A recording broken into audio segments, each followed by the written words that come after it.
Shalom, selamat malam Ibu Bapak dan teman-teman semua. Apa kabar? Baik. Sehat? Merasa dikasihi oleh Tuhan? Yang merasa dikasihi oleh Tuhan boleh angkat tangannya. Kasih tos kanan kiri depan belakang minimal 5 orang. Katakan Tuhan mengasihimu. Nah, Tuhan mencintaimu. Berikan senyuman terhangat ya. Nah, terima kasih. Baik, ada pepatah mengatakan tak kenal maka kenalan ya. Nama saya cukup unik karena kalau belum kenal saya itu seringkali dengan nama saya itu dikira seorang perempuan, Elvides. Rasanya lebih cocok dipanggil Bu Elvides daripada Bapak Elvides katanya. Tetapi Bapak, nama saya Elvides Kapitsa, saya pria sejati. Kenapa? Karena Tuhan karuniakan seorang istri dan 2 orang anak. Ya, jadi sudah terbukti kepriaannya. Hanya belum pernah ikut pria sejati. Next. Oke, saya dari Uskupan Agung Jakarta. Saya melayani sebagai pewarta dan juga pengajar kitab suci, tapi tentu bukan ahli kitab suci, apalagi ahli Taurat, bukan. Dan malam hari ini senang sekali saya boleh berada di keluarga, di komunitas CFM Surakarta, dan bagi saya ini adalah pengalaman yang sangat baik, sangat indah. Tema kita malam ini adalah sudahkah saya, yaitu kita semua tentunya ya, termasuk juga saya, serupa dengan Kristus. Saya akan mulai dengan sebuah cerita. Ibu Bapak kalau masih ingat, ada seorang tokoh yang sangat dikenal dari India. Siapa namanya? Mahatma Gandhi ya. Mahatma Gandhi ini dikenal sangat mengagumi pribadi Tuhan Yesus. Ya, ada cerita suatu ketika pada saat dia mau pergi ke suatu tempat, dia itu menaiki kereta. Dalam perjalanan menaiki kereta, dia kaget karena ternyata dia terlambat. Ya, hampir saja dia sampai di stasiun, sudah ada pengumuman kereta itu akan jalan. Lalu dia bergegas berlari, sehingga pada saat dia berlari dia tidak menyadari bahwa salah satu sandalnya terjatuh. Ya, dan pada saat masuk ke dalam gerbong kereta, dia menyadari bahwa ternyata sandal sebelah kirinya terjatuh. Dan akhirnya Mahatma Gandhi berpikir sejenak. Dan kemudian yang dia lakukan adalah dia membuang sandal yang sebelah kanannya. Ada seorang pria muda melihat apa yang dilakukan oleh Mahatma Gandhi. Bingung, kok tinggal satu, malah satunya dibuang. Pemuda ini mencoba memberanikan diri bertanya kepada Mahatma Gandhi, Pak, mohon maaf, tadi saya perhatikan Bapak dan melihat Bapak naik ke atas gerbong kereta hanya menggunakan satu sendal, dan satu sendalnya Bapak buang lagi. Lalu Mahatma Gandhi tersenyum dan mengatakan, nah, tadi saya terlambat masuk gerbong kereta. Akhirnya saya berlari dan sendal saya yang sebelah kiri terjatuh. Dan pada saat saya masuk ke dalam gerbong kereta ini, saya baru menyadari itu. Dan akhirnya setelah saya berpikir, lebih baik saya buang sebelah kanannya. Pemuda tadi bingung nggak? Bingung ya? Bapak Ibu bingung nggak kenapa dibuang? Nah ya, saya juga bingung. Ya udah kita pulang yuk. Soalnya bingung semua. Nah, Mahatma Gandhi menjelaskan, dia bilang seperti ini. Nah, kenapa saya buang sebelah kanannya? Karena kalau tidak saya buang, maka sendal kiri saya menjadi tidak berguna. Tetapi pada saat saya membuang sendal di sebelah kanan saya, siapa tahu yang menemukan sebelah kiri juga menemukan sebelah kanannya, dan akhirnya itu akan berguna bagi dia yang menemukannya. Serupa dengan Kristus berarti kita sungguh-sungguh berani berkorban sampai sehabis-habisnya demi kebaikan bersama. Amin. More of you, less of me. Kalau Yohanes Pembaptis mengatakan, biarkan aku semakin kecil, Yesuslah yang harus semakin besar. Coba sekarang tepuk pundak sebelah kanannya, pelan-pelan aja. Yesus harus semakin besar. Terus dibalas sebelah kirinya sekarang, kamu harus semakin kecil. Amin.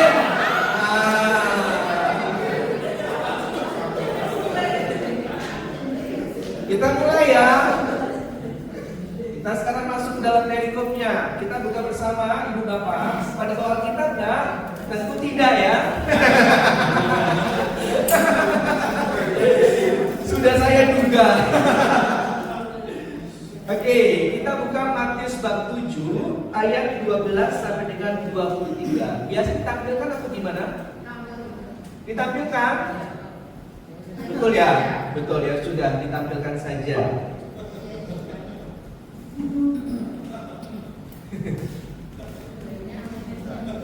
Sebentar ya Pak, Bapak. Saya sabar kok Pak.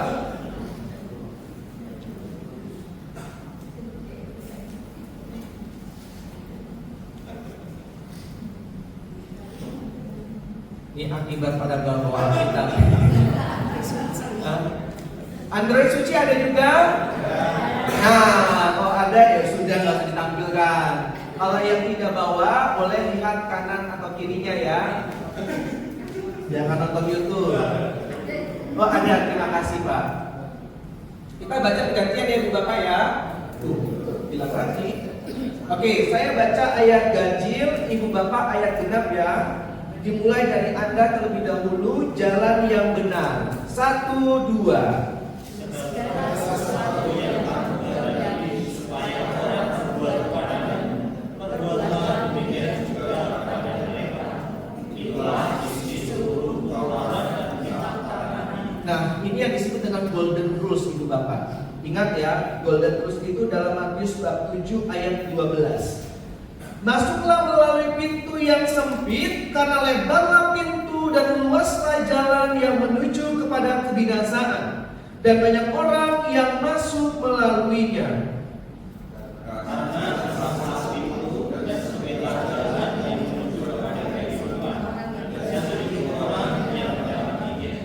Waspadalah terhadap nabi-nabi palsu yang datang kepadamu dengan menyamar sebagai domba, tetapi sesungguhnya mereka adalah serigala yang buas.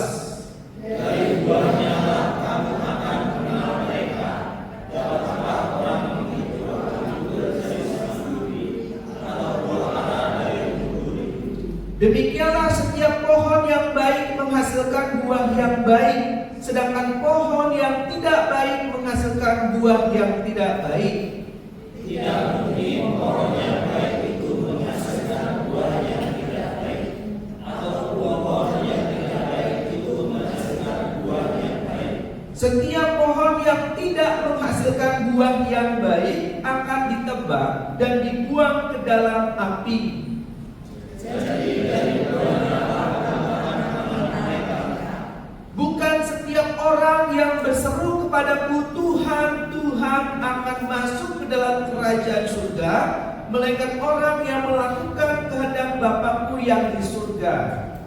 Pada hari terakhir banyak orang yang berseru kepadaku, Tuhan, Tuhan, bukankah kami bertobat demi nama-Mu dan berpisah demi nama-Mu dan mengadakan yang mujizat demi nama-Mu juga. Bersama-sama, pada waktu itulah aku akan berterus terang kepada mereka dan berkata, aku tidak pernah mengenal kamu.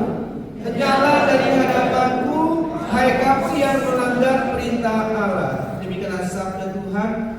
Terpujilah Yesus. Mohon maaf Bapak agak berbeda karena saya menggunakan TB2 ya, terjemahan terbaru ya. Tapi substansinya sama. Ya.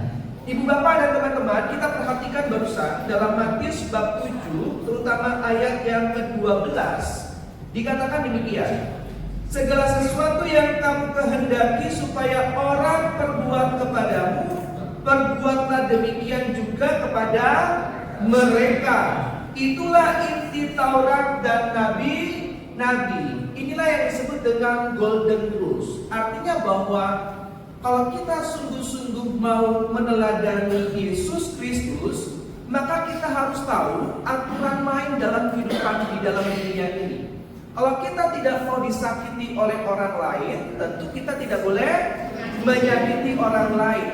Kalau kita tidak mau dikhianati oleh orang lain, tentu kita tidak boleh mengkhianati orang lain. Kalau kita tidak mau dikecewakan oleh orang lain, berarti kita juga tidak boleh mengecewakan orang lain. Kalau kita tidak mau menunggu janjian dengan teman kita yang seringkali tidak on time, berarti kita juga harusnya datangnya on time. Artinya bahwa kita tidak usah terlalu jauh berpikir bahwa diubah menjadi serupa dengan Kristus itu harus berkorban sampai wafat di puncak Kalvari seperti yang Yesus lakukan. Bukan. Tapi mulai dari hal yang sederhana, bahwa apa yang kita inginkan orang lain lakukan kepada kita, maka lakukanlah itu. Amin, Ibu Bapak. Lalu berikutnya dikatakan bahwa setiap pohon yang baik selalu menghasilkan buah yang baik. Tidak mungkin pohon yang baik tidak menghasilkan buah yang tidak baik. Dan sebaliknya, tidak mungkin pohon yang tidak baik menghasilkan buah yang baik. Yesus sudah memberikan sebuah contoh di mana Yesus kagum dengan seorang pribadi. Ada yang tahu pribadi yang dikagumi oleh Tuhan Yesus? Hah? Seorang pejabat. Oh, bukan. Siapa? Bukan. Janda yang miskin memberikan persembahan. Dikatakan apa oleh Yesus? Dia memberikan seluruh hidupnya. Ibu bapak, bedanya kita para murid Kristus dengan orang-orang yang tidak mengenal Kristus adalah dari buahnya lah mereka akan mengenal engkau sebagai murid Kristus. Saya berikan sebuah analogi. Pak Adi boleh mohon maju ke depan. Terima kasih Pak. Depan Pak Ida kita lanjutkan. Ibu bapak, saya punya uang 50.000 dan 5.000. Ya, ini soal bagaimana kita bisa berbuat. Ya, kira-kira Pak Adi kalau misalkan saya tawarkan, Pak Adi pilih salah satu, mau pilih yang mana? Yang 50.000 kan? Betul nggak? Ya. Betul ya? Ibu bapak akan melakukan hal yang sama nggak dengan Pak Adi? Hah? Sama kan? Ya, saya tarik dulu. Kalau misalkan Pak Adi punya 2, kira-kira yang untuk kolektor yang mana?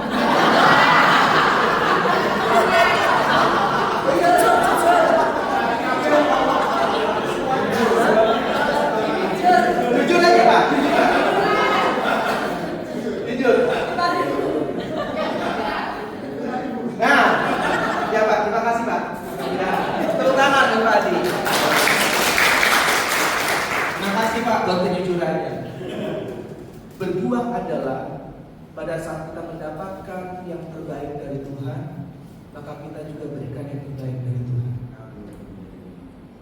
Tapi seringkali kita mendapatkan yang terbaik dari Tuhan, namun yang kita berikan bukan yang terbaik. Bukan kita, Pak Adi. Saya juga Pak. Dan kita semua ya. Kok iyanya kayaknya nggak yakin. Jadi Ibu Bapak, seringkali kita itu berpikir terlalu jauh mengenai serupa dengan Kristus. Padahal enggak. Serupa dengan Kristus adalah kita berani memberikan yang terbaik untuk Tuhan. Amin. Jadi bukan lagi soal yang hebat-hebat, tidak. Tapi apa yang kita dapatkan dalam kehidupan kita, itulah yang kita berikan. Oke, berikutnya. Pelan-pelan ya, karena waktu kita masih panjang sampai besok pagi. Sekarang kita baca bersama-sama. 1, 2. Jadi jelaslah bahwa semua orang Kristiani, bagaimanapun status atau corak hidup mereka, dipanggil untuk mencapai kepenuhan hidup Kristiani dan kesempurnaan. Jadi panggilan kita adalah panggilan kepada kesempurnaan cinta kasih. Itulah kenapa pada saat Yesus mengatakan kalau ada yang menampar pipi kananmu, berikanlah pipi kirimu. Seringkali ini disalah tafsirkan. Misalkan kita kesenggol oleh motor pada saat kita mengendarai mobil. Nah, pada saat kita kesenggol oleh motor, kita marah kan? Lalu kita buka kaca jendela kita. Tapi kita ingat sabda Tuhan.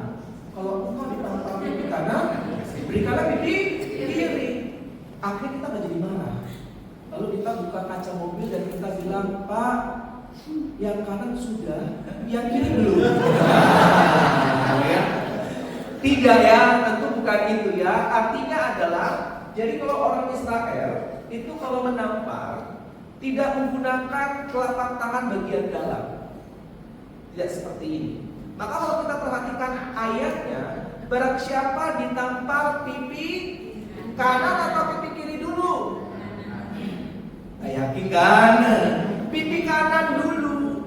Nah, kalau misalkan menampar pipi kanan, orang di depan saya mau saya tampar pipi kanannya, nggak mungkin saya tamparnya kayak gini. Paham Ibu Bapak? Nggak mungkin saya juga menampar pakai tangan kiri, karena kurang kuat kan. Jadi saya menampar menggunakan telapak tangan bagian luar.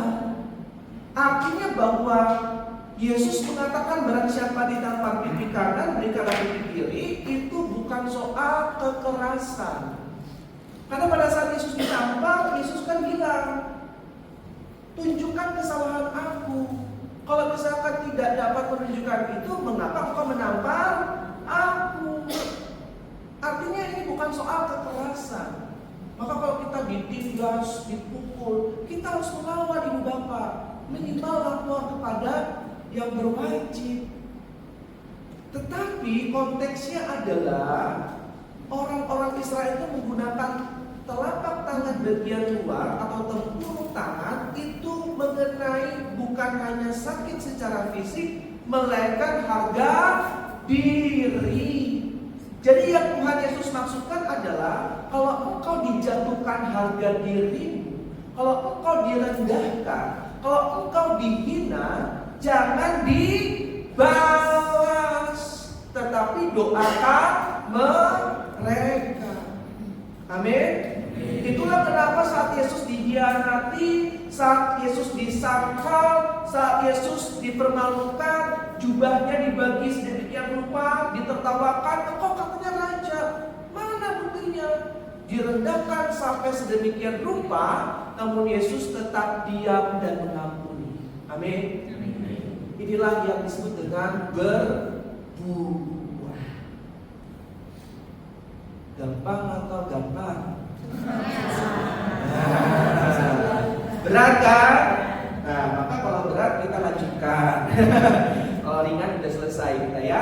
Oke, 1, 2. Semua orang dipanggil kepada kekudusan, karena kekudusan adalah kehendak Allah untuk kita semua. Jadi Bapak, kudus itu artinya dari bahasa Ibrani kadosh. Kadosh itu artinya yang terpisah. Jadi kudus itu artinya bahwa kita berani memisahkan diri dari arus dunia yang semakin kuat dengan godaan dosa. Pembukaan Olimpiade Paris 2024 kan begitu viral dan begitu heboh ya. Seakan-akan itu sesuatu yang mulai dinormalisasi, diwajarkan. Nah, kalau kita tidak memisahkan diri dari godaan itu, maka kita bisa masuk ke dalam dosa. Nah, ini yang tidak boleh kita lakukan. Maka kita buka 1 Tesalonika 4 ayat 3. Satu saja ya, mengenai kekudusan silakan dicatat kalau dirasa perlu. Tapi kita buka satu saja, 1 Tesalonika 4 ayat yang ketiga.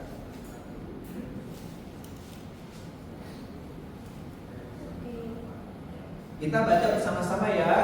Yang sudah ketemu katakan oke deh. Oke. 1, 2. Karena inilah kehendak Allah pengudusanmu, yaitu supaya kamu menjauhi percabulan. Nah, yang dikehendaki Allah apa? Pengudusanmu.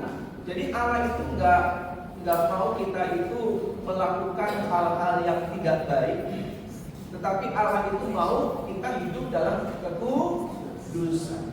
Nah, ini bisa dimulai dengan hal-hal yang sederhana. Ucapan kita dijaga. Yang tadinya suka ngomongin orang, jadi ngomonginnya Tuhan. Ya, yang tadinya suka nontonin gosip, tontonannya jadi Passion of the Christ. Wah, ini ciri-ciri orang yang kudus. Oke, lalu berikutnya, saya akan jelaskan. Sekarang kita masuk ke beberapa hal yang dapat kita lakukan untuk kita dapat menjadi serupa dengan Kristus. Ibu Bapak, kalau kita balik lagi ke Matius bab 7 ayat 13, yuk kita buka. Matius 7 ayat 13. Dikatakan demikian. Waspadalah, masuklah melalui pintu yang sempit, karena lebarlah pintu dan luaslah jalan yang menuju kepada kebinasaan, dan banyak orang yang masuk melaluinya. Betapa sempitnya pintu dan sesatnya jalan yang menuju kepada kehidupan, hanya sedikit orang yang mendapatinya. Jadi pintu kepada kebinasaan itu terlalu lebar, lalu pintu menuju kepada kehidupan itu sangat sempit. Maka orang-orang itu sukanya yang lebar, karena yang lebar itu biasanya nyaman. Tetapi orang-orang itu sangat jarang mau yang sempit-sempitan, karena itu buat tidak nyaman. Padahal jalan menuju kehidupan itu adalah jalan yang sempit, bukan jalan yang lebar. Maka sebenarnya Yesus menuntut kita itu untuk tidak hidup dalam kenyamanan. Karena kalau Yesus hidup dalam kenyamanan, dia gak perlu repot-repot turun dari surga, menderita dan wafat di dunia. Itu udah jelas Ibu Bapak dan teman-teman. Panggilan kekristenan adalah kita berani keluar dari kenyamanan untuk masuk ke dalam jalan yang sempit. Dan gak semua orang mau melakukan itu, karena orang lebih suka nikmat dan nyaman. Contohnya tadi kan, kalau kita diberikan uang 55.000, biasanya yang kita berikan untuk persembahan adalah yang terkecil nominalnya, karena kalau saya memberikan yang terbesar. Minta kepada Tuhan pendapatan dinaikkan dari 5 juta menjadi 10 juta sekarang tiap bulan. 2012 kolektornya 5.000, 2024 tetap 5.000. Padahal penghasilan sudah naik berkali-kali lipat. Maka yang pertama yang dapat kita lakukan Ibu Bapak untuk kita dapat menjadi serupa dengan Kristus adalah kita harus waspada terhadap godaan. Ini bahaya Ibu Bapak. Kenapa? Karena godaan itu sangat halus datangnya. Godaan untuk dihargai, godaan untuk diakui, godaan untuk orang melihat eksistensinya, bahkan dalam dunia pelayanan. That's why kenapa saya nggak tahu kalau di Solo, di Jakarta itu benar-benar ada beberapa persekutuan doa yang timnya cerita ke saya, Pindes, ini ada tim kami, kalau setiap kali persekutuan doa hampir tidak pernah mau datang kecuali tugas. Kalau tugas baru mau datang, kalau tidak tugas tidak mau datang. Saya bilang, alasannya kenapa? Alasannya ngapain datang? Orang gak tugas? Gak bisa mentalitas seperti ini. Godaan ingin tampil di depan, godaan ingin dikenal oleh semua orang, godaan agar orang-orang mengagumi saya seorang pewarta yang hebat, seorang pengajar yang penuh dengan urapan, seorang worship leader. Pada saat penyembahan semua menangis. Hati-hati dengan godaan. Karena seringkali yang membuat kita terjatuh dan gagal bukanlah kritikan, melainkan ujian. Maka pada saat Yesus puasa 40 hari di padang gurun. Pada saat iblis mau datang menggoda dia, Yesus tahu apa yang harus dilakukan. Karena itu godaan yang sangat berbahaya. Amin. Nah, maka kalau kita baca Markus 1 ayat 35 sampai dengan 39, ini bagus sekali Ibu Bapak. Kita belajar dari Tuhan Yesus yang begitu luar biasa. Silakan buka Markus bab 1 ayat 35 sampai dengan 39. Oke deh? Ya, kita baca bersama-sama ya. 1, 2. Pagi-pagi benar, waktu hari masih gelap, ia bangun dan pergi keluar. Ia pergi ke tempat yang terpencil dan ngapain? Berdoa di sana. Simon dan kawan-kawannya pun mencari-cari dia. Ketika mereka menemukannya, mereka berkata kepadanya, "Semua orang mencari Engkau." Lalu apa berikutnya? Jawabnya, "Marilah kita pergi ke tempat lain, ke kota-kota sekitar ini, supaya di sana juga aku memberitakan Injil. Karena untuk itulah aku telah datang." Lalu pergilah ia ke seluruh Galilea, memberitakan Injil dalam rumah-rumah ibadat dan mengusir setan. Ibu Bapak perhatikan, saat itu Yesus sangat terkenal. Saat itu Yesus benar-benar sangat dinanti-nantikan. Saat itu Yesus benar-benar sangat dirindukan. Kalau kita baca berusaha, pagi-pagi benar Yesus bangun. Saat para rasul pada tidur semua, dia pergi ke tempat yang sunyi. Ngapain? Berdoa, bukan update Instagram. Dia berdoa di sana. Dan pada saat para rasul bangun, mereka mencari Yesus dan mendapati Yesus sedang berdoa. Lalu pada saat itu para murid mengatakan, "Semua orang mencari Engkau." Kalau Yesus gila penghormatan, Yesus merasa artis, merasa banyak orang mengagumi dia, dia akan bertahan di situ, betul? Tetapi yang Yesus lakukan apa? No, tidak. Kita harus pergi, meneruskan perjalanan untuk memberitakan Injil, karena untuk itulah aku telah diutus. Jadi Ibu Bapak, kita nggak mungkin bisa serupa dengan Kristus kalau kita masih terus aja terlalu nikmat dan nyaman terhadap godaan. Nggak akan pernah bisa. Apapun bentuk godaan itu kita yang tahu. Godaan seksualitas. Banyak pasangan yang tidak setia akhirnya jatuh dalam godaan seksualitas perselingkuhan. Godaan harta benda. Begitu banyak orang-orang yang terikat dengan harta benda sampai akhirnya jatuh dalam dosa ketamakan. Godaan makanan sampai makan berlebihan, jatuhnya kerakusan. Hati-hati dengan 7 dosa pokok, karena itu bisa benar-benar menghancurkan kita dan membuat kita jauh dari Tuhan. Amin. Maka Ibu Bapak, bagi Anda yang sedang pelayanan dan aktif pelayanan, perhatikan kata-kata Aristoteles ini. Kita baca bersama-sama 1, 2. Satu sifat buruk yang adalah musuh rohani, yaitu kebiasaan melakukan terlalu banyak. Hati-hati. Jangan, apa? Ya, ini mau dijelaskan. Jangan berpikir bahwa kita terlalu banyak pelayanan itu Tuhan inginkan. Jangan-jangan itu cara kita menunjukkan eksistensi diri agar orang-orang tahu bahwa saya adalah orang pelayanan. Kebiasaan melakukan terlalu banyak justru itu musuh yang harus kita hindari. Itu godaan yang sangat dahsyat. Kemarin saya barusan cerita ke Bu Eni. Kenapa saya fokus pada pengajaran kitab suci dan pewartaan? Kenapa saya tidak ngajar worship leader, meskipun saya pengajar untuk worship leader juga? Karena saya tahu kalau saya mengambil semua itu, maka saya bisa jatuh ke dalam hal ini. Karena terlalu banyak pelayanan yang saya ambil, orang mungkin lihat saya begitu banyak talenta, tapi sebenarnya belum tentu itu yang Tuhan kehendaki.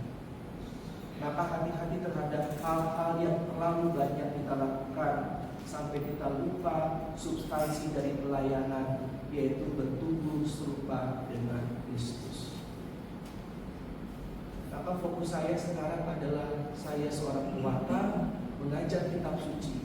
Kalau yang lain saya tidak mau menerimanya. Kenapa? Bukan saya memilih diri pelayanan, tapi karena saya mau fokus terhadap pelayanan sehingga saya tidak jatuh dalam rutinitas pelayanan. Biasanya kenapa banyak para pelayan itu ada yang mundur, muntabir ya, terkenal ya, mundur tanpa atau petasan, pergi tanpa alasan.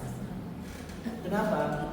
Karena terlalu melakukan hal-hal yang banyak, burn out sendiri, akhirnya mulai marah sama temannya. Lah gimana aku kerjain semua sendiri, nggak ada yang bantu, nggak ada yang nolong. Ya kalau misalkan aku kerja sendiri ya aku capek lah, aku mundur. Ya pasti capek. Karena kita lakukan semuanya seorang diri. Ini nggak bisa. Biasanya kenapa kita harus fokus terhadap apa yang kita lakukan? Kalau memang itu bukan bagian kita, kita serahkan kepada orang lain. Amin, Ibu Bapak. Maka hati-hati dengan sifat buruk ini, melakukan hal-hal terlalu banyak. Itu yang pertama, godaan yang pertama. Yang kedua yang dapat kita lakukan adalah apa? Perdalam hubungan kita dengan Tuhan. Tampaknya klise ya, tapi lihat tadi, pada saat Yesus bangun pagi, pertama kali yang dia lakukan apa? Berdoa. Padahal dia adalah Tuhan, betul? Tetapi dia juga seorang manusia. Jadi manusianya masih begitu kuat, sehingga dia tahu, dia menyadari bahwa kalau aku tidak berdoa, maka aku akan jatuh dalam dosa. Doa itu 3 huruf kan? D-O-A, dikuatkan oleh Allah. Bedanya doa dengan dosa adalah huruf S. S ini adalah setan. Kalau doa dikuatkan oleh Allah, kalau dosa digoda oleh setan dan antek-anteknya. Jadi agar kita tidak jatuh dalam dosa, maka perkuatlah doa. Segampang itu. Tapi ternyata sangat sulit dilakukan. Maka nggak jarang kita mudah jatuh ke dalam dosa. Yesus bilang apa? Berjaga-jagalah 1 jam saja supaya engkau tidak jatuh dalam dosa. Itu sudah sebuah peringatan kok. Ada seorang miliarder dari Amerika. Dia itu punya private jet dan punya pilot sendiri. Dia mau ke Hawaii menggunakan pakaian pantai. Ya kan, celana pendek, meja yang gambar pohon kelapa, sama topi yang khas mau ke pantai. Nah, waktu dia masuk ke private jetnya, dia bilang kepada pilotnya, kamu pernah coba nggak bisa? Kamu coba kemudinya belokkan ke kiri atau ke kanan 5 derajat saja. Lalu pilotnya bilang gini, Pak jangan, walaupun cuma 5 derajat nanti bedanya jauh banget. Gak apa-apa, paling cuma sekitaran Hawaii juga katanya kan. Orang cuma 5 derajat. Ngeyel kan, karena dia bukan seorang pilot. Tapi karena pilotnya diminta oleh majikannya, nurut gak? Nurut. Akhirnya pilotnya itu membelokkan kemudinya ke kiri 5 derajat. Lalu akhirnya mereka turun di padang gurun. Lalu miliardernya turun dan bingung, salah kostum. Lalu pilotnya bilang apa? Tuh Pak, saya bilang apa? Walaupun hanya 5 derajat, tetapi ternyata sangat jauh perbedaan.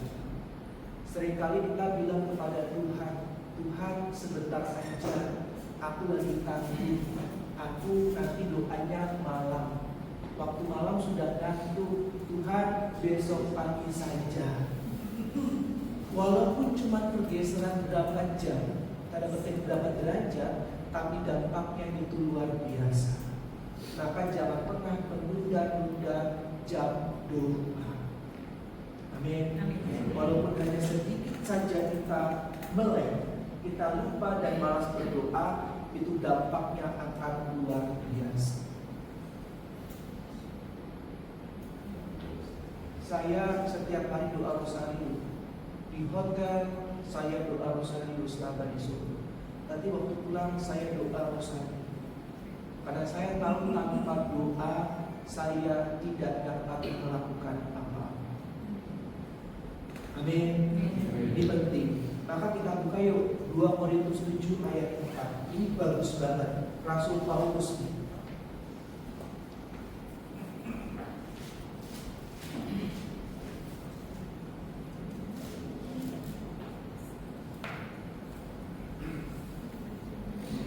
Korintus 7 ayat 4. Yuk kita baca bersama-sama. Oke deh. 1, 2. Aku sangat berterus terang terhadap kamu, tetapi aku juga sangat memegangkan kamu dalam segala penderitaan kami. Aku sangat terhibur dan sukacitaku melimpah-limpah. Bayangkan Ibu Bapak, dalam penderitaan Paulus sangat terhibur. Ada di sini waktu menderita terhibur. Ini kan sesuatu yang paradoks, sesuatu yang di luar nalar kan. Orang menderita masih sedih kan, tetapi Paulus beda. Dia menderita tapi bahagia. Dia menderita tapi suka. Nah kita berpikir, loh kok bisa? Jawabannya ada di bab sebelumnya, yaitu bab 4, 2 Korintus 4 ayat 16 dan 17. Ini jawabannya. Yuk kita baca bersama-sama ya. Oke deh. 1, 2. Sebab itu kami tidak tawar hati, tetapi meskipun manusia lahiriah kami semakin merosot, manusia batiniah kami diperbaharui dari hari ke hari. Sebab penderitaan ringan yang sekarang ini akan menghasilkan bagi kami kemuliaan kekal yang melebihi segala-galanya, jauh lebih besar daripada penderitaan kami. Oh, ternyata yang dilakukan oleh Paulus apa? Apa? Manusia batinianya diperbaharui setiap hari. Bayangkan Ibu Bapak, sekarang tempat gym di Jakarta itu selalu full dengan orang muda. Orang muda sudah mulai melek kesehatan, mulai bentuk badan, mulai harus diet, kurangi gula, perbanyak protein dan sebagainya. Olahraga menjadi begitu populer sekarang ini, apalagi pasca pandemi, betul? Orang-orang sudah mulai aktif lagi, berlari, sepedahan dan sebagainya. Tentu itu hal yang baik. Tapi kebanyakan dari kita lupa bahwa hidup kita itu bukan hanya raganya, tapi juga ada jiwanya. Kita terlalu sibuk mengurusi hal-hal lahiriah, tetapi lupa hal-hal batiniah. Paulus dapat bertahan untuk benar-benar bisa memegang kehidupannya sampai penderitaan. Dia bersyukur karena dia melatih kehidupan batiniahnya. Maka kalau kita sadari Ibu Bapak, kalau kita mampu benar-benar memelihara kehidupan batin kita, maka kita akan serupa dengan Kristus. Itulah kenapa Thomas mengatakan, kecaplah dan lihatlah betapa baiknya Tuhan itu. Karena Tuhan itu bisa dinikmati. Dalam bukunya Puri Batin, Santa Teresia Avila bilang seperti ini: jangan pernah melawan kenikmatan. Saya ulang ya, jangan pernah melawan kenikmatan dunia. Semakin kenikmatan itu kita lawan, maka kita akan masuk ke dalam jebakannya. Nikmat gak? Kalau kita yang suka nonton Netflix, yang suka nikmat? Nikmat gak? Ada yang suka nonton Netflix? Nikmat ya? Nikmat kan? Kalau misalkan apa ya? Nah, drama Korea ya. Pokoknya hal-hal yang berbau dengan yang nikmat, yang enak, itu kita kan selalu mau ya. Diulang lagi ya, nafsu seksual ya, kemudian makan, itu kan nikmat ya. Nah, kalau kita lawan, maka sebenarnya kita bisa masuk terjebak lebih dalam lagi. Nah, Santa Teresia Avila mengajarkan, kalau kita mau melawan kenikmatan dunia, maka lawanlah dengan cara mencari kenikmatan yang lebih daripada yang bisa dunia tawarkan. Paham Ibu Bapak maksudnya?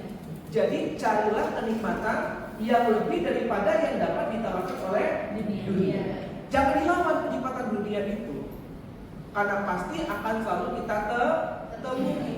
Tetapi carilah kenikmatan yang lebih nikmat yang dapat ditawarkan oleh dunia.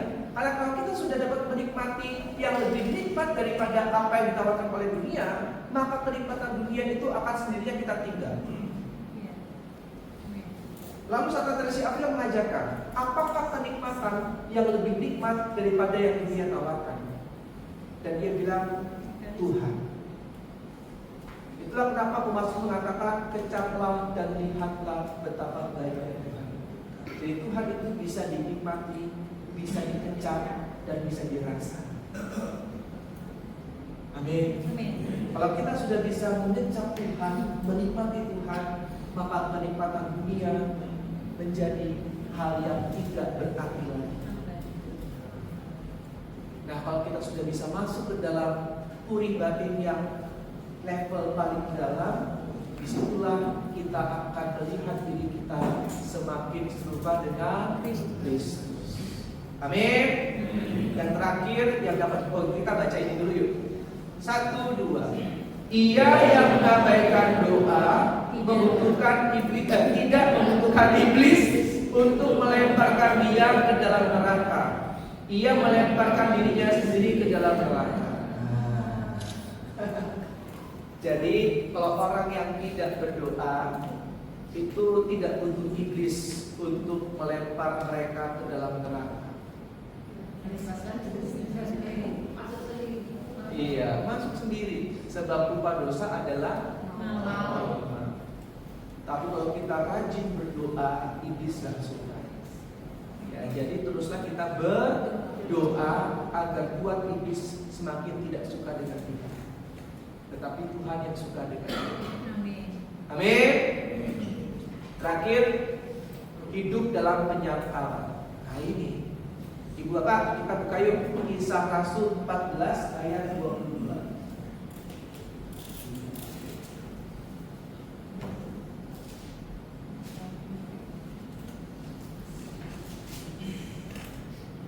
Oke deh? Iya. 1, 2. Di sana mereka menguatkan hati murid-murid dan menasihati mereka supaya mereka bertekun dalam iman dan mengatakan bahwa untuk masuk ke dalam kerajaan Allah kita harus mengalami banyak uang. Banyak apa? Sengsara ya? Bukan uang ya? Untuk masuk ke dalam kerajaan Allah kita harus mengalami sengsara. Banyak sengsara. Wih, gimana?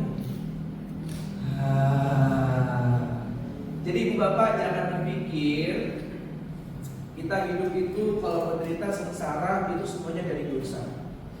Ada 3 salib dalam kehidupan kita. Yang pertama adalah salib yang berasal dari diri sendiri. Jadi biasanya karena kebodohan dan kesalahan kita. Ya, kita mengendarai sepeda motor. Saya mengendarai sepeda motor, gak pakai helm, lalu saya jatuh, kepalanya bocor. Ya, jangan bilang ini salib dari Tuhan.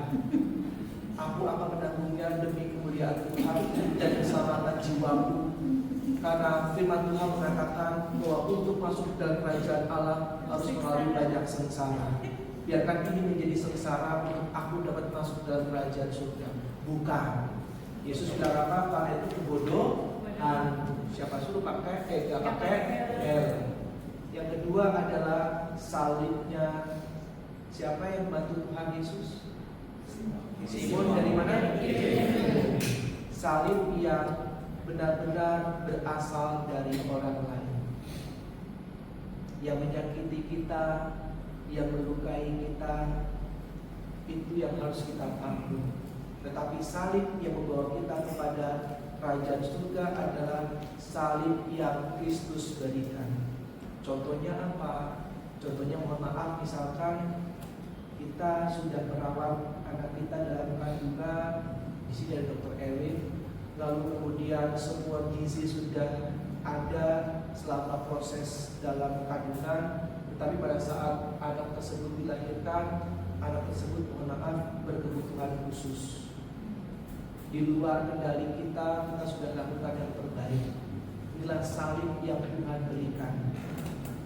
Dan inilah yang membuat kita mampu semakin serupa dengan Kristus. Karena untuk masuk dalam kerajaan surga, kita harus melalui banyak sengsara. Amin, Bapak. Amin. Jadi kalau kita sedikit katekis ya, kalau kita melihat, kalau kita berbuat dosa, terutama dosa berat, kemudian saat itu kita mengakui dalam sakramen tobat, dosa kita kan diampuni kan, betul ya? Nah, dosa kita diampuni, konsekuensi kita itu tetap ada gak? Contoh misalkan saya membunuh orang, korbannya meninggal dunia, keluarganya mengampuni saya bebas gak dari hukuman? Berarti kan saya harus tetap menanggung hukumannya kan, konsekuensinya kan. Sama seperti saya jatuh dalam dosa. Pada saat saya jatuh dalam dosa, meskipun saya menerima rahmat pengampunan dari Tuhan, dosa itu diampuni, tapi konsekuensinya tetap ada gak? Ada.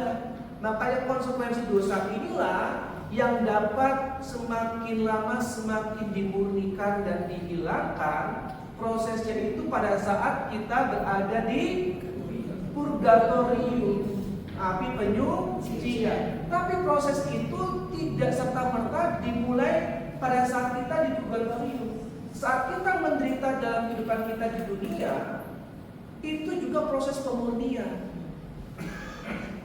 Bahwa kita menderita bukan karena kesalahan kita, bukan karena kesalahan orang lain, tapi memang Tuhan yang menghendaki itu. Itulah bagian dari proses pemurnian kita, sehingga kita akan cepat masuk dalam kerajaan surga. Jadi kalau kita punya mindset seperti ini, kita bersyukur kita boleh menderita. Karena itu salah satu cara Tuhan memurnikan kita, sehingga kita semakin dapat masuk dalam kerajaan. Nah sekarang coba tepuk pundak sebelah kanannya. Bersyukur yuk atas penderitaan. Kapan lagi bersyukur terhadap penderitaan? Ini yang disebut serupa dengan Kristus. Pelayanan gak mau menderita, lebih baik gak usah pelayanan. Buat apa?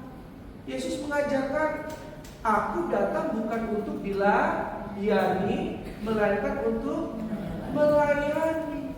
Yesus mengajarkan jalan kerendahan hati, yaitu jalan turun dari surga ke dunia, dari dunia ke kubur, betul? Dari kubur ke dunia orang mati, Seol atau Hades namanya ya. Tapi dari situ akhirnya Yesus bangkit dari kematian. Jalan apa yang ditawarkan oleh Yesus? Jalan turun. Sedangkan dunia mengajarkan jalan naik. Pendapatan naik, karir naik, omset, berat badan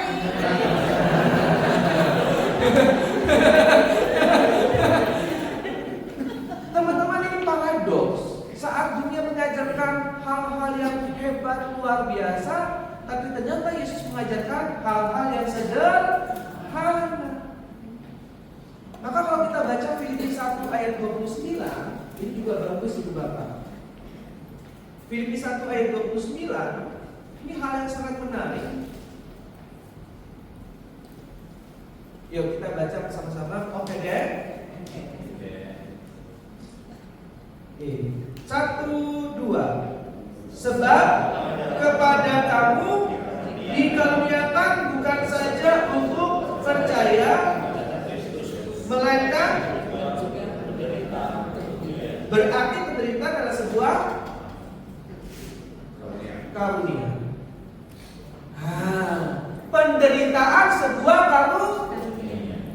Bapak mulai malam ini kita berdoa mohon karunia penderitaan.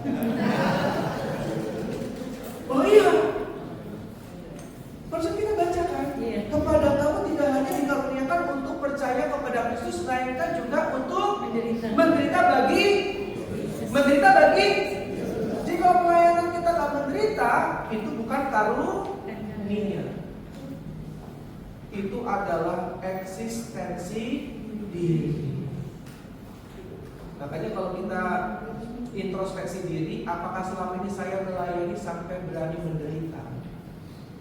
Nah kalau belum, sebaiknya coba kita introspeksi diri, apa motivasi aku pelayanan. Ibu Bapak saya sharing ya, saya itu melayani sebagai pengajar kitab suci di Uskupan Agung Jakarta dan sekarang menjadi bagian dari tim BPN PKKI. Lalu beberapa teman itu tanya ke saya, bahkan beberapa bulan lalu waktu saya pelayanan, ada satu orang itu bilang seperti ini, Vindes, pengetahuan kamu tentang ajaran gereja dan kitab suci hebat sekali ya, padahal kamu masih muda.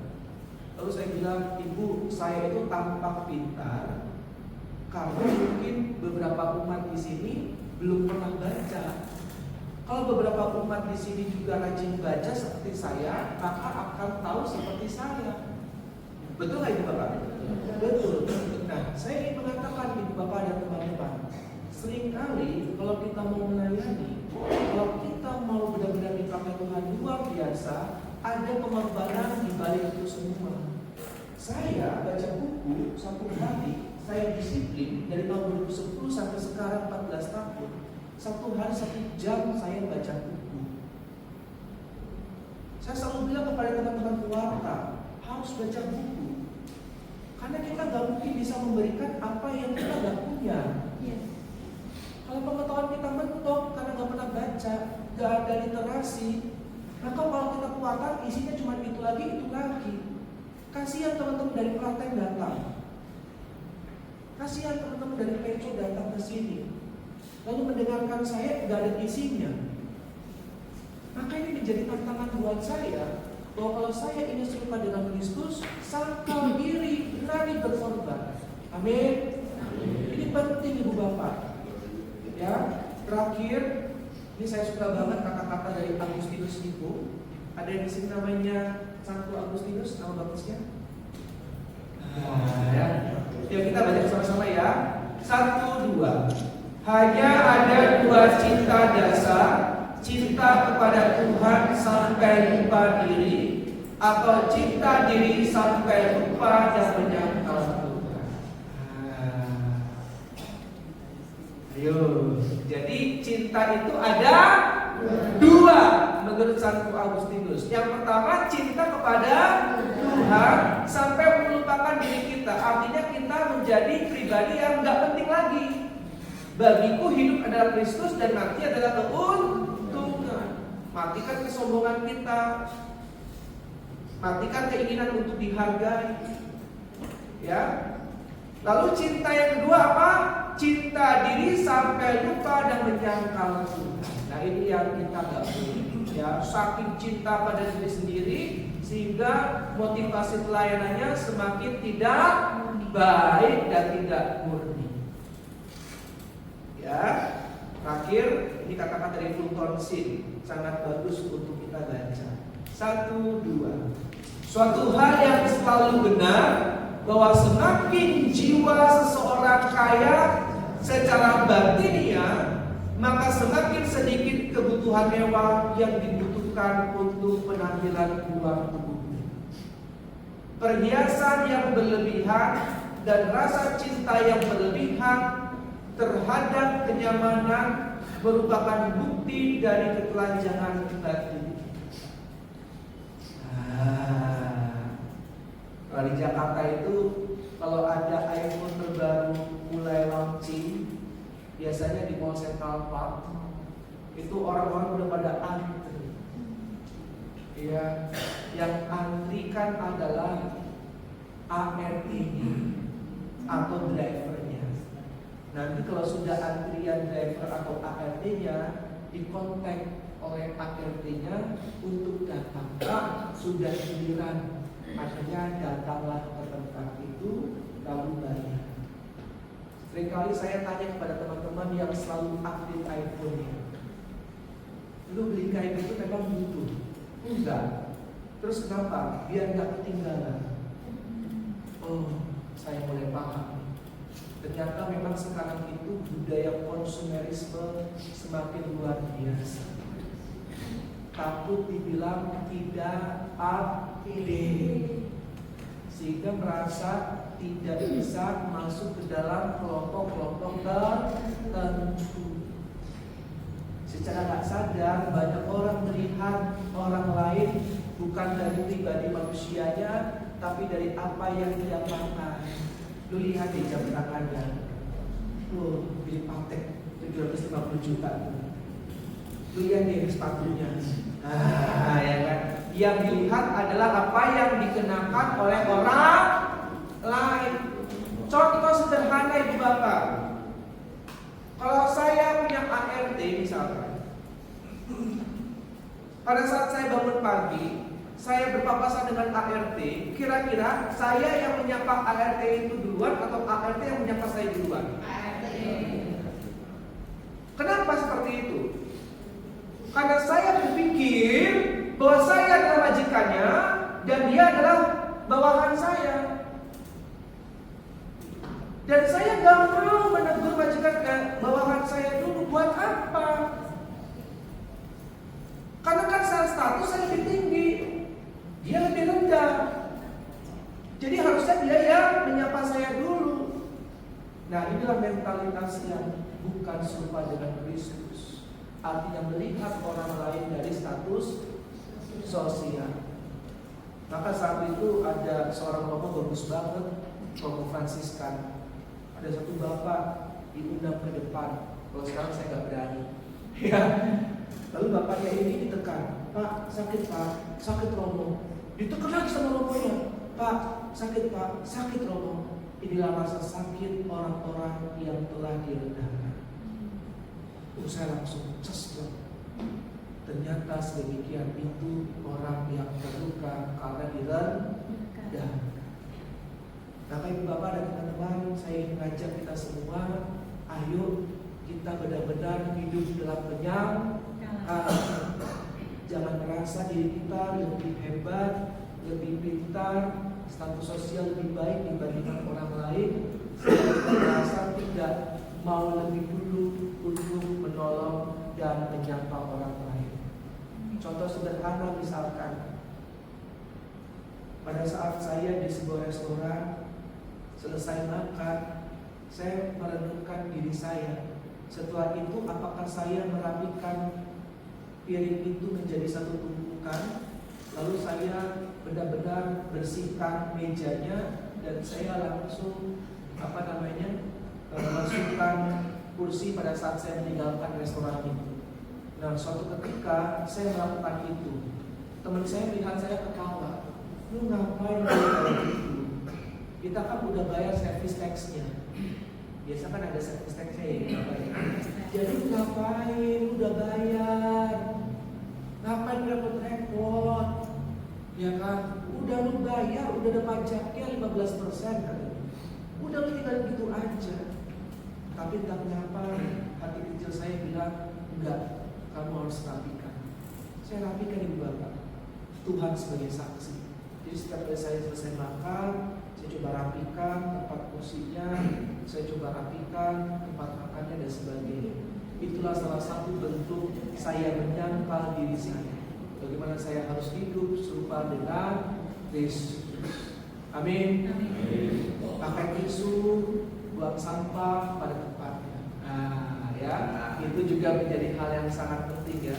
Karena kan saya percaya Ibu Bapak, kalau kita sungguh-sungguh percaya pada Kristus, maka kita akan melakukan seperti yang Kristus lakukan. Amin. Saya rasa Kristus gak akan bawa sampah sembarangan. Iya masih. Ya sampah gak ada tisu Bang. Ya sampah gak ada tisu. Tapi saya rasa kalau saya berpikir, rasanya Yesus gak akan bawa sampah sembarangan. Betul gak sih? Yesus gak akan merasani orang. Di depan manis, di belakang musuh.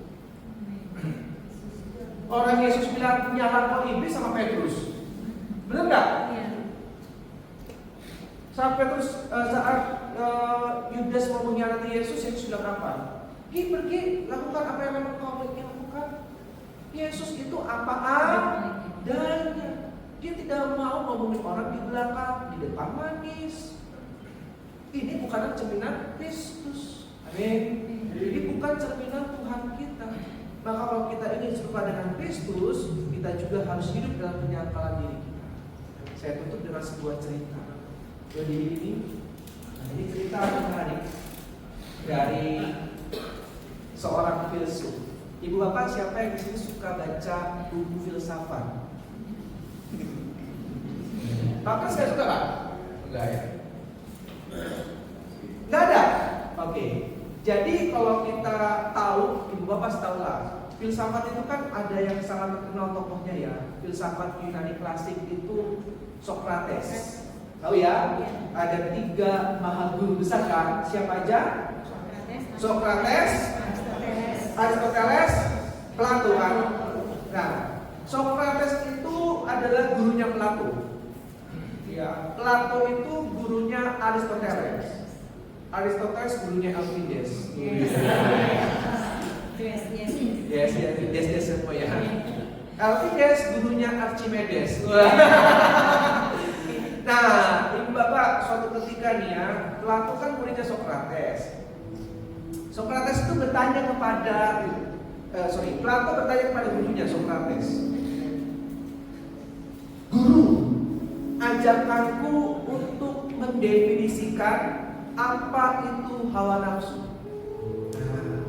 Lalu Sokrates tersenyum dan bilang seperti ini, Plato, kalau engkau mau mencari tahu apa makna hawa nafsu, saat ini engkau masuk ke hutan itu, engkau cari satu batang kayu yang tergeletak di tanah, yang menurutmu paling panjang. Tapi ada syaratnya. Yang pertama adalah tidak boleh ditukar, dan yang kedua adalah tidak boleh putar balik. Jadi kalau sudah yakin itu yang paling panjang, maka harus ambil itu dan tidak boleh menukar dengan yang lain. Nah, maka Plato dalam hatinya dengan yakin mengatakan, itu mah gampang. Akhirnya Plato dengan penuh kepercayaan diri masuk ke dalam hutan. Suatu ketika pada saat dia mulai melangkahkan kaki masuk ke dalam hutan, dia melihat ada satu batang pohon yang cukup panjang. Kira-kira diambil nggak? Enggak. Diambil nggak? Enggak. Kenapa nggak diambil? Saya yakin masih ada. Karena yakin di depan sana ada yang lebih panjang. Betul. Ini kayaknya para Plato di sini. Iya. Akhirnya Plato tidak mengambil kayu itu karena yakin di depan ada yang lebih panjang. Lalu dia melangkahkan kaki sekitar 20 langkah. Betul, Bapak. Ada sebatang kayu yang lebih panjang dari sebelumnya. Diambil nggak? Enggak. Nggak diambil. Enggak. Kenapa? Karena yakin di depan ada yang lebih panjang. Betul. Ya. Dan ternyata Plato tidak mengambil batang kayu itu, dia melangkah lagi dan kemudian setelah sekian lama dia melangkah, dia menemukan satu batang kayu yang lebih panjang dari 2 sebelumnya. Diambil nggak? Enggak. Enggak, kenapa? Masih ada. Karena yakin di depannya ada yang lebih panjang. Dan betul tidak diambil lagi. Dan akhirnya Plato melangkah lagi sampai akhirnya dia tidak menyadari dia sudah berada di ujung hutan lainnya tanpa membawa sebatang pohon pun. Di situ Sokrates sudah menunggu. Plato, mana batang pohonnya? Lalu dengan wajah sedih Plato bilang, Guru, tadi aku sudah menemukan satu batang pohon yang menurutku itu paling panjang. Tapi karena aku yakin di depan ada yang lebih panjang, maka aku tidak mengambilnya. Lalu Sokrates dengan tersenyum mengatakan, itulah hawa nafsu. Semakin engkau kejar, engkau tidak akan mendapatkan nama Allah. Lalu Plato bertanya lagi pada Sokrates, "Guru, sekarang ajarkanku bagaimana mendefinisikan makna cinta." Dan Sokrates bilang kepada Plato, "Masuk lagi ke hutan itu. Sekarang carilah batang kayu yang ada di atas pohon yang menurutmu paling panjang, paling tinggi. Tapi ingat, tidak boleh ditukar dan tidak boleh putar."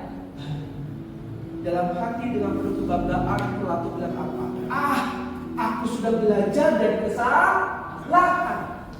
Maka dengan penuh kepercayaan diri, dia masuk ke dalam hutan. Pada saat dia masuk ke dalam hutan, dia melihat ke atas, terus dia melihat ke atas. Ingat, gak boleh putar balik, ya kan? Lalu pada saat dia menemukan yang menurutnya batang yang paling tinggi, akhirnya dia naik ke atas pohon itu, dia tebang. Lalu dia bawa batang pohon itu tanpa melihat lagi ke atas. Karena buat apa? Tidak boleh ditukar. Kalau ada yang lebih tinggi, yang ada hanya besar. Akhirnya dia melangkah membawa batang pohon itu, dan di ujung hutan lainnya Sokrates sudah menunggu seperti biasa bertanya, "Plato, mana batang pohon yang menurutmu paling tinggi?" Dan dengan kebanggaan Plato bilang, "Ini guru, batang yang paling tinggi." "Kamu yakin ini yang paling tinggi?" "Yakin, guru." Lalu Sokrates tersenyum dan bilang, "Plato, itulah cinta. Saat kau yakin itu yang terbaik, peganglah sampai akhir."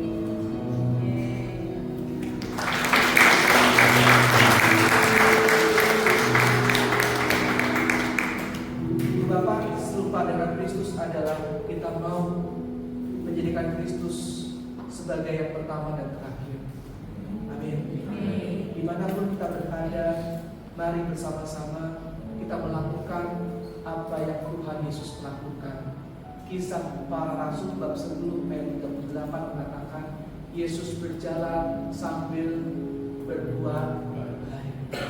Jadi kalau kita mau serupa dengan Kristus, dimanapun kita ditempatkan, maka kita harus berbuat baik. Ibrani 13 ayat 18. Karena aku yakin aku adalah orang baik. Coba baca lagi. Hati nurani kami yakin bahwa kami adalah orang baik. Jadi Bapak yakin Anda orang baik? Yang yakin angkat tangan. Amin. Ketika kita adalah orang-orang baik dan kita serupa dengan Kristus. Amin. Kita kepala. Saya ucapkan saudara untuk sama-sama berdoa dalam Bapa dan Putra dan Roh Kudus.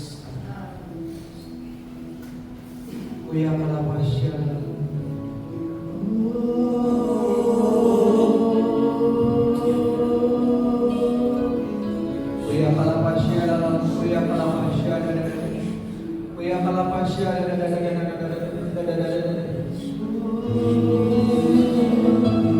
Kami menyembah Engkau Tuhan.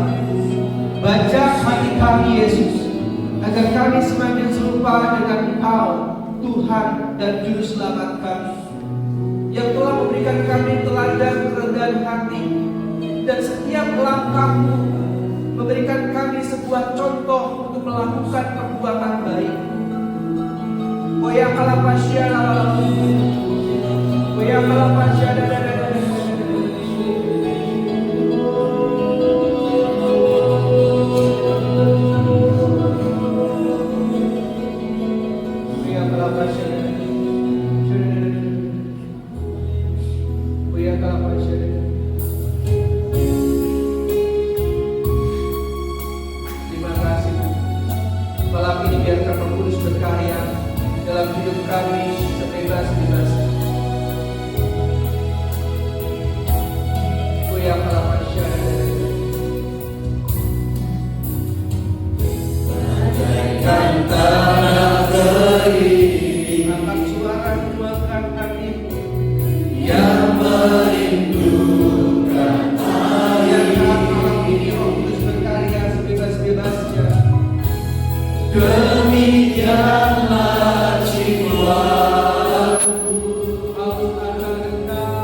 Ada sepasang suami istri di tempat ini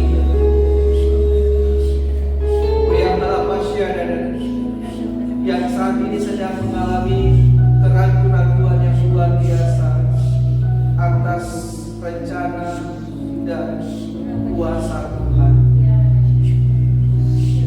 Biarkan malam ini Tuhan yang ambil alih kehidupanmu. Serahkan semuanya ke dalam tangan kasih Tuhan. Lakukanlah yang terbaik dan biarkan Tuhan yang bekerja. Teruslah berharap di dalam Tuhan, sebab pengharapan tidak pernah mengecewakan. Ibu Bapa yang saat ini ragu terhadap kuasa dan rencana Tuhan, saya mengajak Anda mengingat kembali kebaikan Tuhan di masa lalu hidup kalian. Tuhan yang begitu baik dalam hidup ibu bapa, yang selalu ada bersama dengan ibu bapa dan keluarga. Jangan pernah lupakan kebaikan Tuhan di masa lalu. Tuhan yang sama akan menyertai hidup keluargamu di masa sekarang dan masa yang akan datang. Goyang kalapasya dada. Goyang kalapasya dada.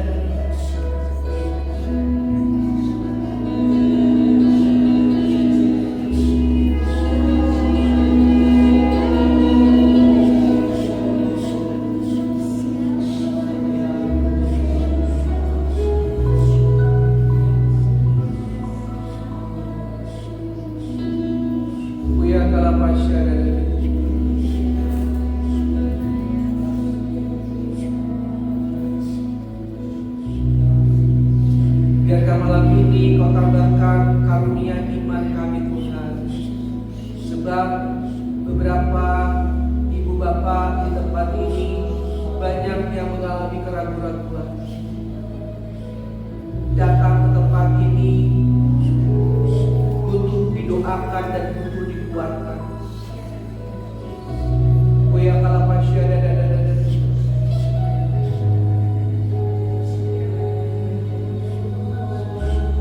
Koya kalapasya dadadadada.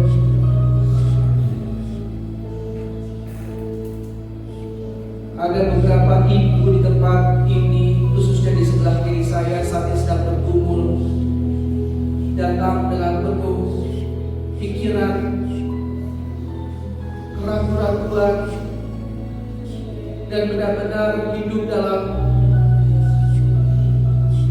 kebingungan, tetapi mencoba untuk bertahan dalam iman dan pengharapan.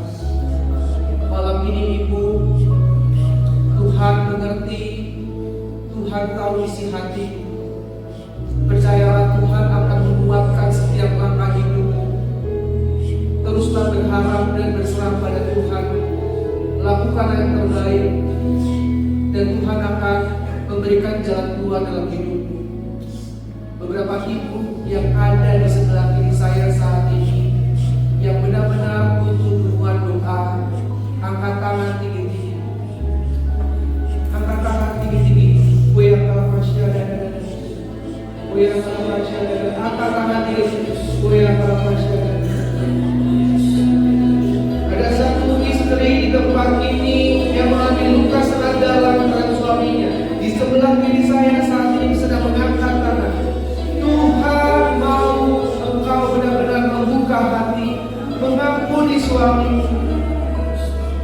Koya kalapasya dan luka yang begitu dalam dia simpan. Tetapi malam ini dia akan Roh Kudus bekerja, Roh Kudus berkarya sebebas-bebasnya. Ibu ini angkat tangan yang benar-benar butuh dukungan doa. Koya angkat tangan tinggi-tinggi. Koya kalapasya dan Roh Kudus bekerja malam. Berikan rahmat pengampunan bagi ibu ini Tuhan, agar dia mampu dan mau mengampuni suami.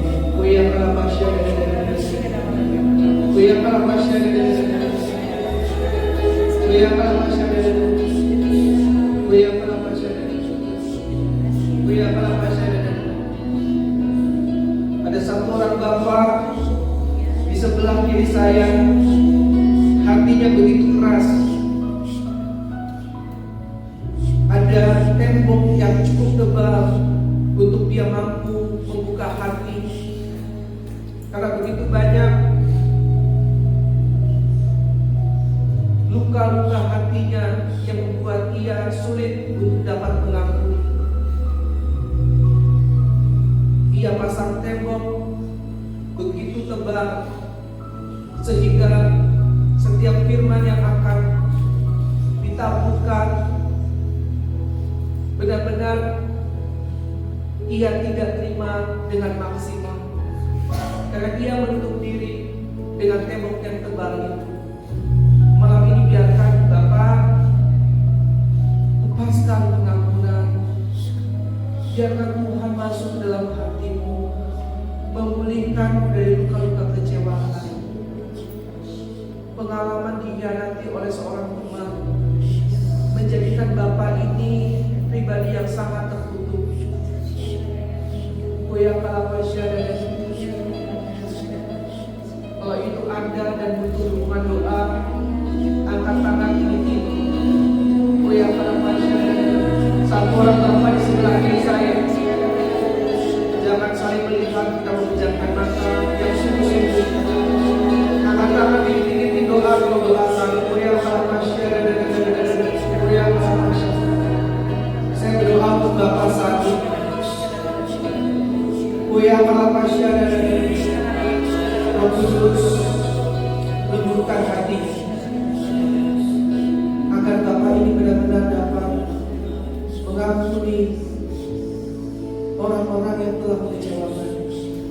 Lembutkan hatinya, pulihkan keadaannya. Bapak ini begitu rendah hati, mengakui keraguannya. Terima kasih Tuhan Yesus. pulihkan dan sembuhkan Tuhan. Amin. Terima kasih. Goyang kalau masyarakat dari amin.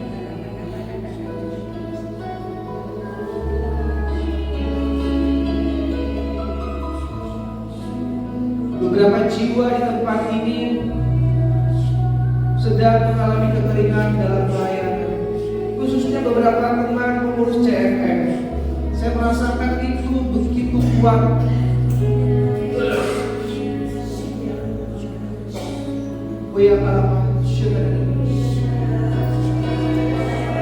Rasanya butuh rekonsiliasi, butuh keterbukaan. Jangan dipendam. Sebagai satu tubuh di dalam Kristus, kita mau diubah menjadi serupa dengan Kristus. Terima kasih karena selama ini di dalam kebimbangan hati, teman-teman masih mau bertahan memberikan yang terbaik. Tuhan melihat itu.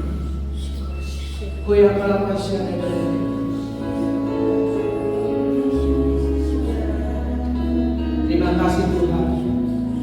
Hamba sudah selesai, tapi hamba percaya Roh Kudus tidak pernah selesai. Biarkan suara-Mu Tuhan bergema dalam hati mereka, menyuarakan sabda kebenaran Tuhan. Yang lemah Kau kuatkan, yang sedih Kau hibur, yang keras Kau lembutkan.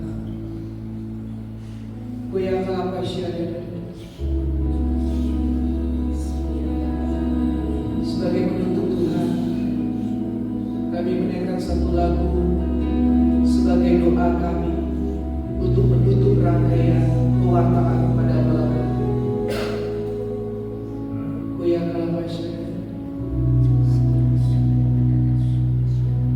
Memuji Yesus selamanya, ku mau cinta Yesus selamanya, meskipun